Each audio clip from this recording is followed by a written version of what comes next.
মতলব উত্তর স্বাস্থ্য কমপ্লেক্স প্রস্তুত করোনা আইসোলেশন ইউনিট। চাঁদপুরের মতলব উত্তর উপজেলা স্বাস্থ্য কমপ্লেক্সে করোনা রোগীদের চিকিৎসার জন্য একটি বিশেষ আইসোলেশন ইউনিট প্রস্তুত রাখা হয়েছে। 5টি বেড সহ একটি পৃথক কক্ষকে করোনা রোগীদের প্রাথমিক চিকিৎসা দেওয়ার জন্য প্রস্তুত করা হয়েছে বলে জানিয়েছেন উপজেলা স্বাস্থ্য ও পরিবার পরিকল্পনা কর্মকর্তা ডাক্তার মোহাম্মদ মাহবুবুর রহমান। তিনি জানান, এখন পর্যন্ত আউটডোর ও ইনডোর আসা কোনো রোগীর শরীরে করোনা উপসর্গ পাওয়া যায়নি, কিন্তু সম্প্রতি সোশ্যাল মিডিয়ায় বিভ্রান্তিকর তথ্য ছড়িয়ে পড়ায় জনমনে অকারণে আতঙ্ক সৃষ্টি হয়েছে। গতবারের করোনার ভয়াবহতা মাথায় রেখে পূর্ব প্রস্তুতির অংশ হিসেবে পুরো হাসপাতালে অক্সিজেন সঞ্চালন লাইন স্থাপন করা হয়েছে। আবারও সম্ভাব্য সংক্রমণের সংখ্যায় প্রস্তুতি জোরদার করা হচ্ছে। ডাক্তার মাহবুবুর রহমান বলেন, যে ভ্যারিয়েন্টের কথা বলা হচ্ছে তা সঠিক নয়।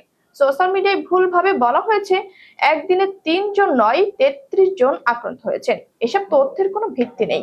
তিনি আরো বলেন, করোনা থেকে সুরক্ষিত থাকতে হলে সবাইকে সতর্ক থাকতে হবে। জনসমাগম স্থলে মাস্ক পরা বাধ্যতামূলক হওয়া উচিত। যারা এখনো টিকা নেননি তাদের দ্রুত টিকা গ্রহণ করা জরুরি। টিকা প্রসঙ্গে তিনি বলেন, অধিকাংশ মানুষ ইতিমধ্যে টিকার আওতায় এসেছেন।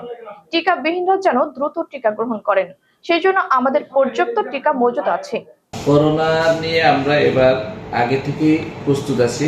আমরা অলরেডি আমাদের যতগুলো পেশেন্ট জ্বর এবং কাশি নিয়ে আসছে আমরা সবাইকে সার্ভের আওতায় রেখেছি এবং প্রতিনিয়ত রিপোর্টিংটা আমরা আপডেট রাখছি।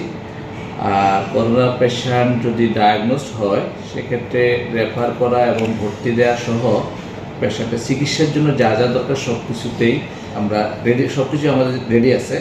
পর্যাপ্ত মাস্ক, গ্লাভস, হ্যান্ড স্যানিটাইজার সহ পিপি এগুলো আমাদের রেডি আছে। আরও কিছু উপকরণ আমরা সিভিল সার্ভিসের মাধ্যমে আমরা ডিজি হেলথে সাইডে প্রেরণ করেছি। আশা করি আমরা জুলাই ফার্স্ট উইকে পেয়ে যাবো ইনশাল্লাহ।